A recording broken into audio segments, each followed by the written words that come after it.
여러분, 한 달에 350만 원. 이 정도 있으면 노후 생활 여유 있게 할 수 있겠다. 이렇게 생각하시죠? 그런데 현실은 어떨까요?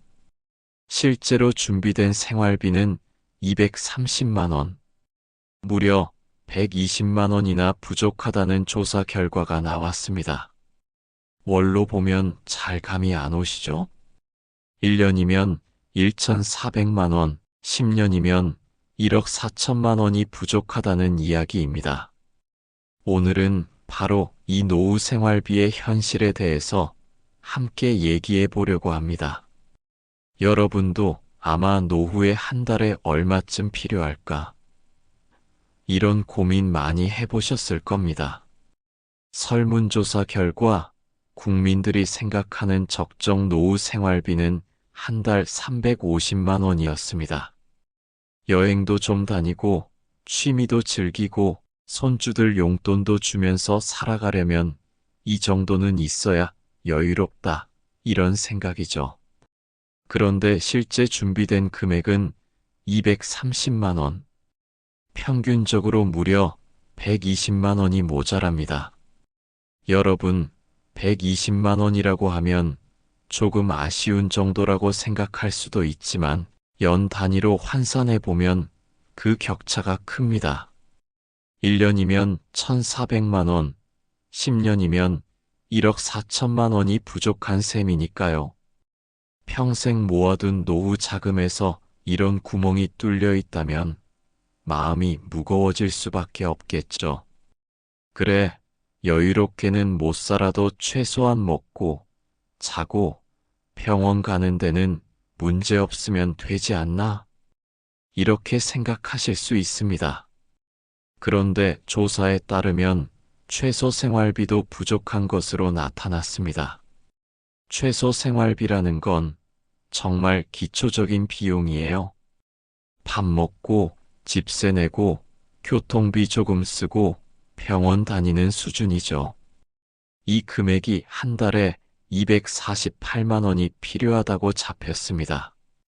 그런데 실제 준비된 건 230만 원. 즉, 최소한으로 사는데도 매달 18만 원이 부족하다는 겁니다. 18만 원이면 큰 돈인가?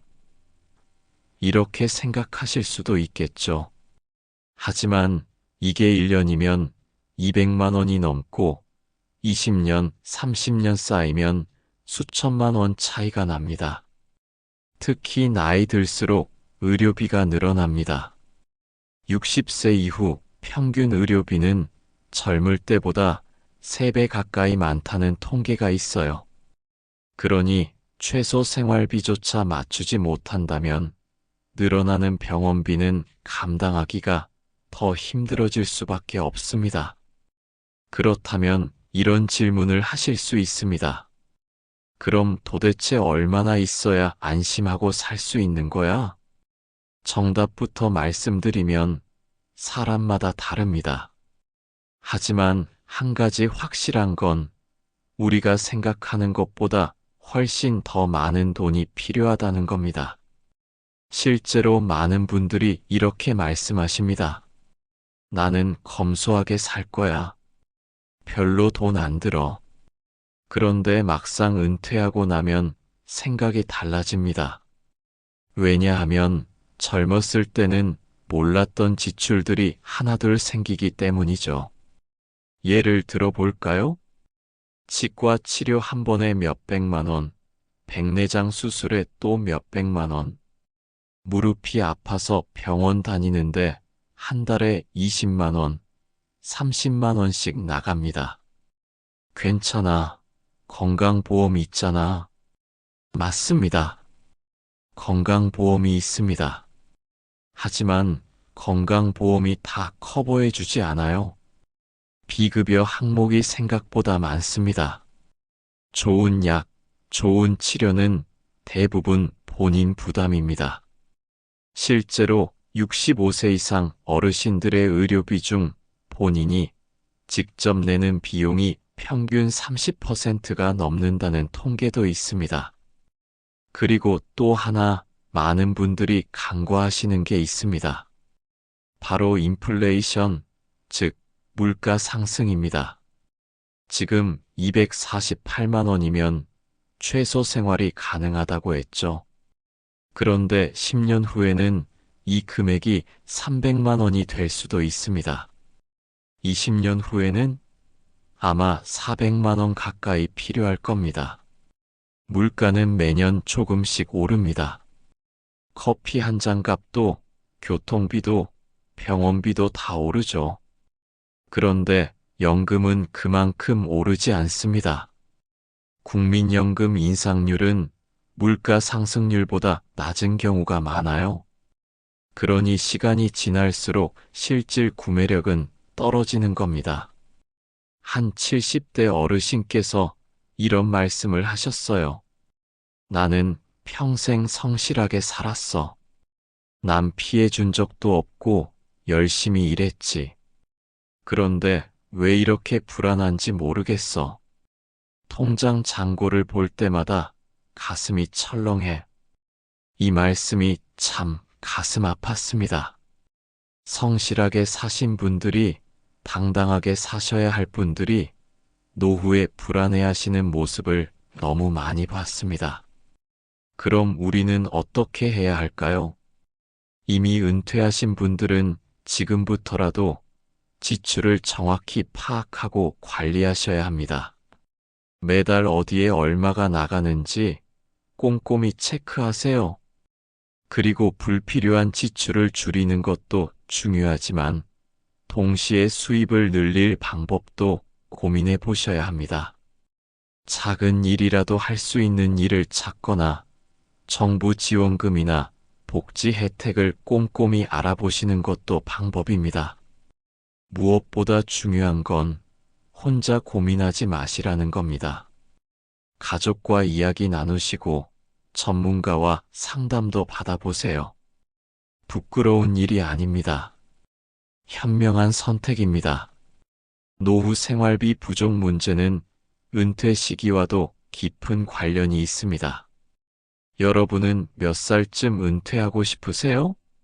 많은 분들이 희망하는 은퇴 나이는 65세라고 합니다. 65세까지만 일하면 이제는 좀 쉬고 싶다 이런 생각이죠. 하지만 현실은 어떨까요?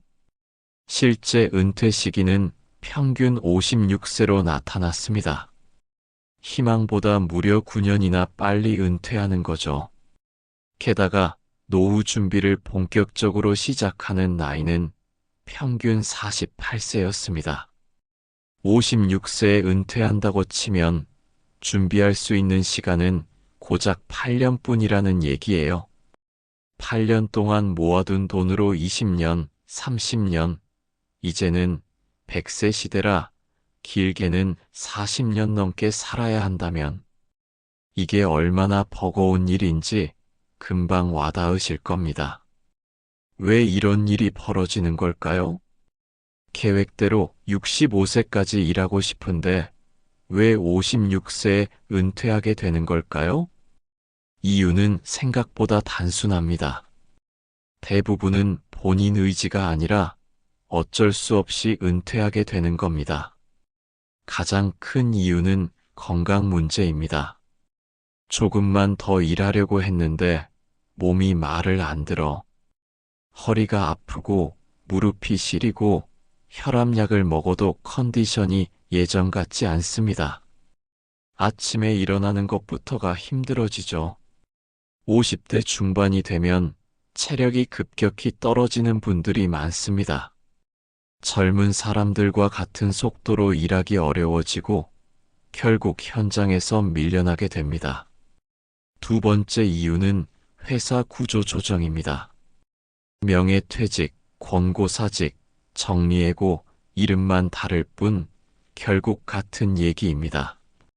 이제 회사가 어려워서 어쩔 수 없다는 통보를 받는 거죠. 본인은 계속 일하고 싶은데 회사에서 더 이상 자리가 없다고 합니다. 퇴직금 조금 받고 나오긴 하지만 그걸로 노후를 준비하기엔 턱없이 부족합니다. 세 번째는 가족 돌봄 문제입니다. 특히 여성분들에게 많이 나타나는 이유인데요. 부모님이 편찮으셔서 제가 모셔야 했어요. 손주를 봐줘야 해서 일을 그만뒀어요. 자식들이 맞벌이를 하니까 할머니, 할아버지가 아이를 돌봐주는 거죠. 본인도 일을 하고 싶지만 가족이 필요로 하니까 어쩔 수 없이 일을 그만두게 됩니다. 한 60대 초반 남성분이 이런 이야기를 하셨습니다. 나는 63세까지 일할 수 있다고 생각했어. 회사도 정년이 60세라고 했으니까. 그런데 57세의 명예퇴직 대상자 명단에 내 이름이 올라갔더라고. 거절할 수도 있었지만 눈치가 보였어. 결국 나왔지. 그때부터 일이 꼬였어. 재취업? 말처럼 쉽지 않더라. 나이 들면 문턱도 높아지고 월급도 반토막이야. 지금은 경비 일하면서 근근히 버티고 있어. 이분의 이야기가 특별한 게 아닙니다. 우리 주변에 너무나 흔한 평범한 이야기입니다. 계획보다 일찍 은퇴하고 준비 안 된 상태로 긴 노후를 맞이하게 되는 겁니다. 그렇다면 어떻게 대비해야 할까요? 이미 은퇴하신 분들도 늦지 않았습니다. 지금부터라도 할 수 있는 일들이 있습니다. 첫째, 재취업이나 소득 활동을 고려해 보세요. 이 나이에 무슨 일을 하겠어? 라고 포기하지 마세요. 요즘은 시니어를 위한 일자리도 많이 생기고 있습니다. 경비, 주차 관리, 아파트 관리, 배달, 돌봄 서비스 등등 다양한 분야가 있어요. 월 100만 원이라도 벌 수 있다면 20년이면 2억 4천만 원입니다. 이 돈이 있고 없고의 차이가 노후 삶의 질을 크게 바꿉니다. 둘째, 정부 지원 제도를 적극 활용하세요. 기초연금, 노인 일자리 사업, 주거급여, 의료비 지원 등 생각보다 많은 혜택이 있습니다. 신청하지 않으면 아무도 알아서 챙겨주지 않습니다. 주민센터나 노인복지관에 가서 상담받아 보세요. 나는 자격이 안 될 거야 라고 미리 포기하지 마시고 일단 물어보는 게 중요합니다. 셋째, 지출을 줄이되 삶의 질은 지키세요. 무조건 아끼기만 하면 삶이 너무 팍팍해집니다. 중요한 건 현명한 소비입니다. 필요 없는 보험은 정리하고 통신비나 구독료 같은 고정 지출을 점검하세요. 마트 대신 전통시장을 이용하거나 경로 우대 할인을 적극 활용하는 것도 방법입니다. 무엇보다 중요한 건 혼자 끙끙 앓지 마시라는 겁니다. 배우자와 솔직하게 이야기 나누고 자녀들과도 현실을 공유하세요. 부담 주기 싫어서 숨기는 것보다 함께 해결책을 찾는 게 훨씬 낫습니다. 우리 모두 존엄하게 나이 들 권리가 있습니다. 부족한 생활비 어떻게 충당하려고 할까요? 조사에 따르면 국민연금에 기대겠다는 분들이 가장 많았습니다. 응답자의 거의 90%가 연금으로 충당하겠다고 답했거든요. 물론 금융소득이나 개인연금, 퇴직연금을 꼽은 분들도 있었지만 국민연금에 비하면 비중이 훨씬 낮았습니다. 결국 믿을 건 국민연금뿐이라는 생각이 많은 거죠. 그런데 국민연금만으로는 사실 풍족한 노후 생활을 하기엔 부족할 수 있습니다. 그래서 다른 대안을 어떻게 마련할지가 중요합니다. 그럼 실제로 국민연금을 얼마나 받을 수 있을까요? 2024년 기준으로 국민연금 평균 수령액은 월 60만 원 정도입니다. 60만 원? 그것밖에 안 돼? 네, 생각보다 적습니다. 물론 오래 가입하고 많이 납부하신 분들은 100만 원 이상 받기도 합니다. 하지만 대부분은 50만 원에서 70만 원 사이라고 보시면 됩니다. 앞서 말씀드렸죠. 최소 생활비가 248만 원이라고요. 국민연금으로 60만 원 받으면 나머지 188만 원은 어디서 구해야 할까요? 부부가 함께 받는다 해도 120만 원 정도입니다. 여전히 한 달에 100만 원 넘게 부족한 겁니다. 그럼 저축한 돈 쓰면 되지 않나요? 맞습니다. 저축한 돈이 있다면 그걸 쓰셔야죠. 그런데 문제는 그 저축이 얼마나 오래 버틸 수 있느냐입니다. 만약 5천만 원이 있다고 가정해 볼까요? 한 달에 100만 원씩 부족하면 4년 2개월이면 바닥이 납니다. 1억이 있어도 8년입니다. 그 이후엔 어떻게 하시겠습니까? 한 70대 여성분이 이런 말씀을 하셨어요.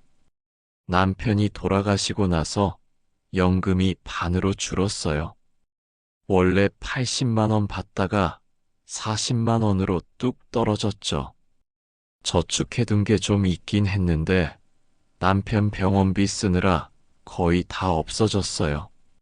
지금은 매달 어떻게 살아갈지 막막해요.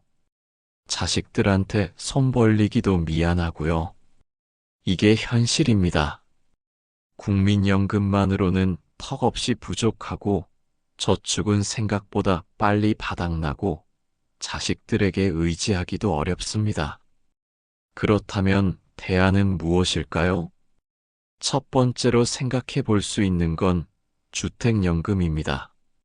집을 갖고 계신 분들이라면 주택연금을 활용할 수 있어요. 주택연금은 집을 담보로 맡기고 매달 일정 금액을 연금처럼 받는 제도입니다. 집값이 3억이라면 매달 90만 원에서 100만 원 정도 받을 수 있습니다. 평생 받을 수 있고 집에 계속 살 수도 있습니다.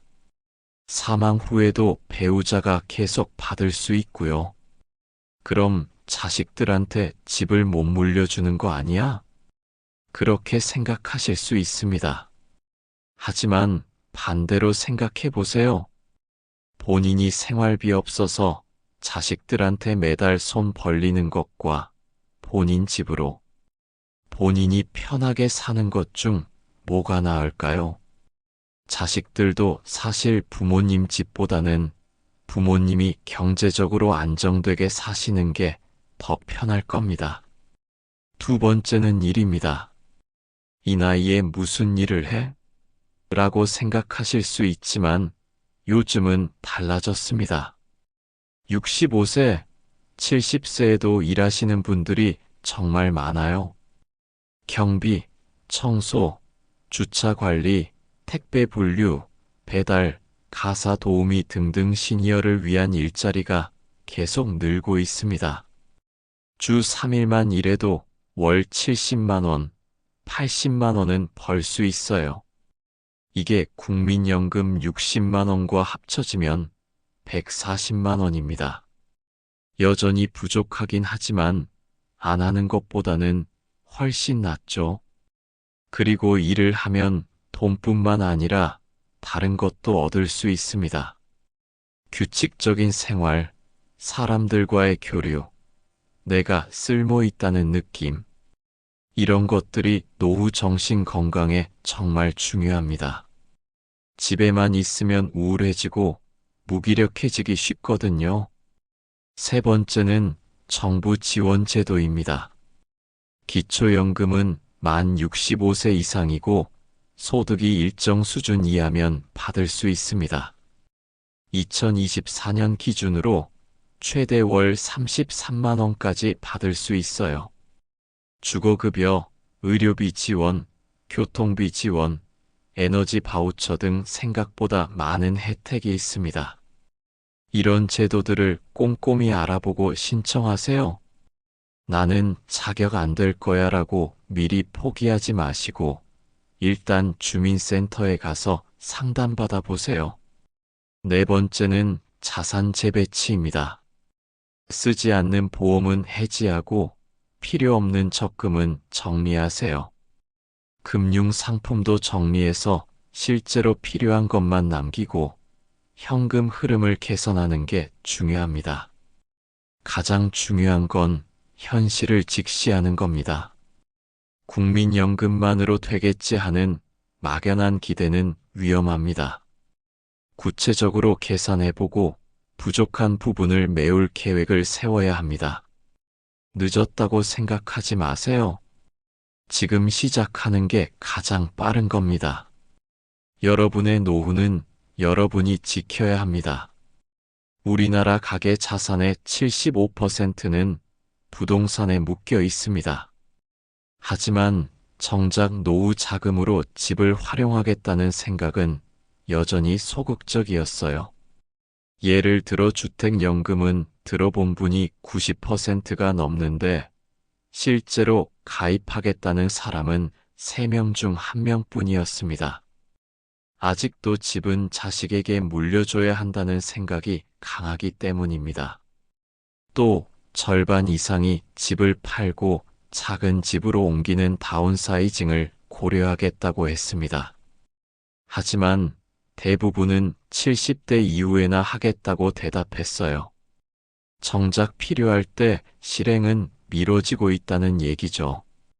노후 거주 조건으로는 무엇이 가장 중요할까요? 교통, 공원, 편의시설도 꼽혔지만 가장 많이 나온 건 의료시설 접근성이었습니다. 결국 나이 들어 가장 중요한 건 건강이라는 사실, 다들 공감하실 겁니다. 그래서 응답자의 80% 이상이 지금 사는 동네에서 계속 살고 싶다고 답했습니다.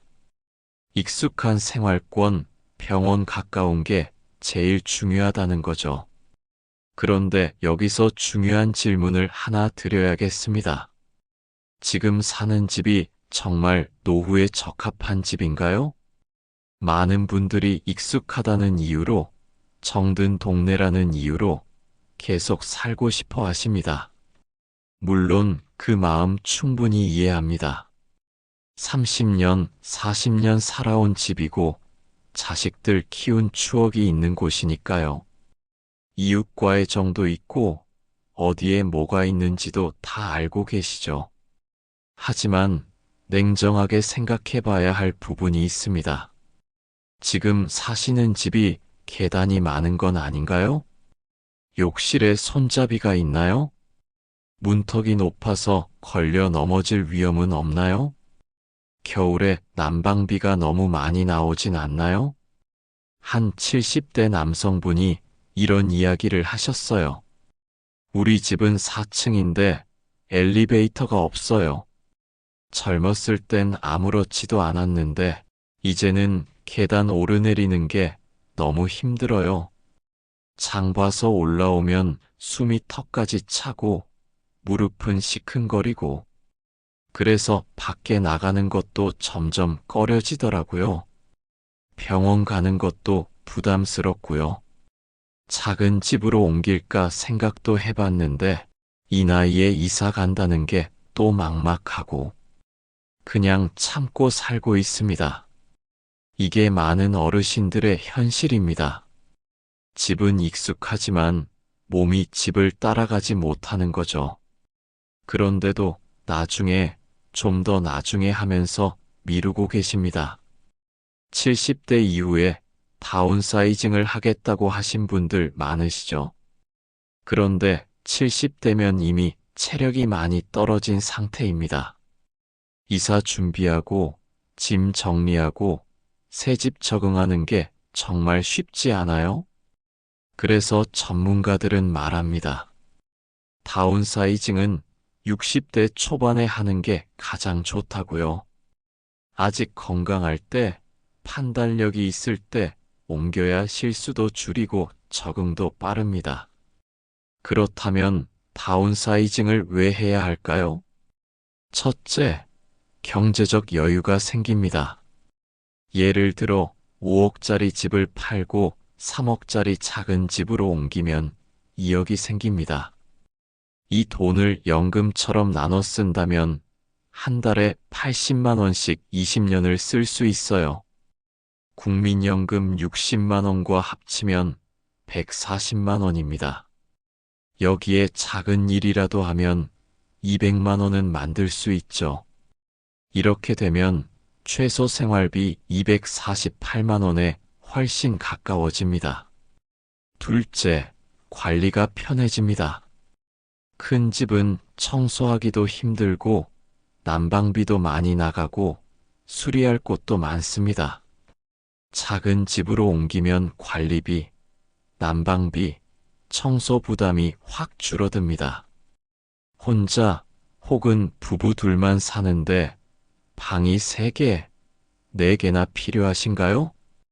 방 하나, 거실 하나면 충분합니다. 셋째, 안전한 환경을 선택할 수 있습니다. 새로 이사 갈 때는 조건을 꼼꼼히 따져보세요. 엘리베이터 있는 저층 아파트, 병원 가까운 곳, 대중교통 편한 곳, 욕실에 손잡이 설치 가능한지, 문턱 없는 구조인지, 응급 상황에 빨리 대응 가능한 곳인지, 이런 것들이 10년, 20년 후의 삶의 질을 좌우합니다. 그래도 자식들한테 집은 남겨줘야 하는 거 아닌가요? 이 질문 정말 많이 받습니다.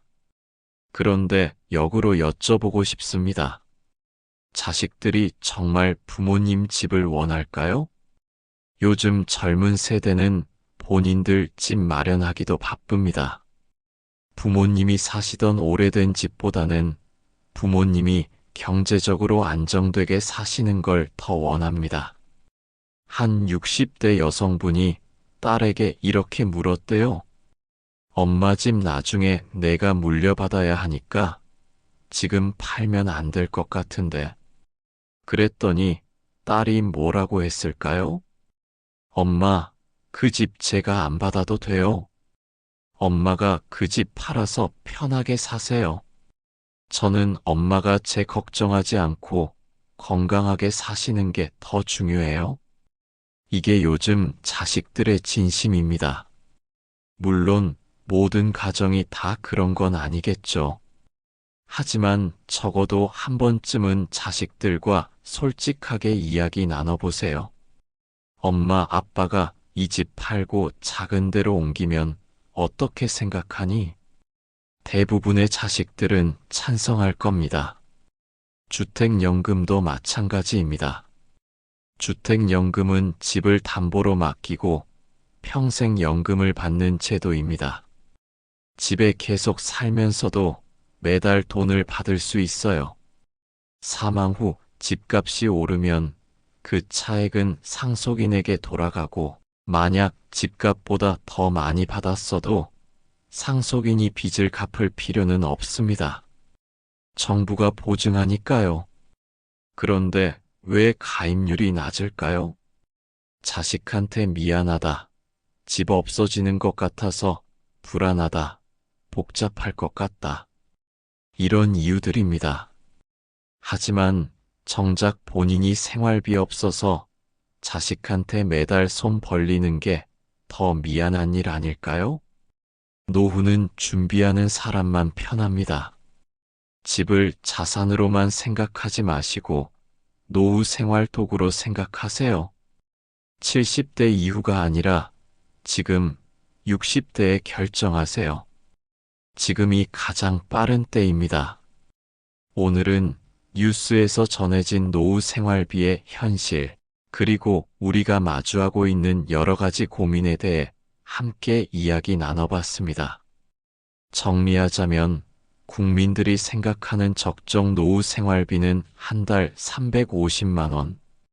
하지만 실제로 준비된 금액은 230만 원에 불과해 매달 120만 원이라는 큰 격차가 존재합니다. 최소 생활비조차 채우기 어려운 상황 속에서 은퇴 시기는 생각보다 빠르고 의료비 부담은 점점 더 커지고 있습니다.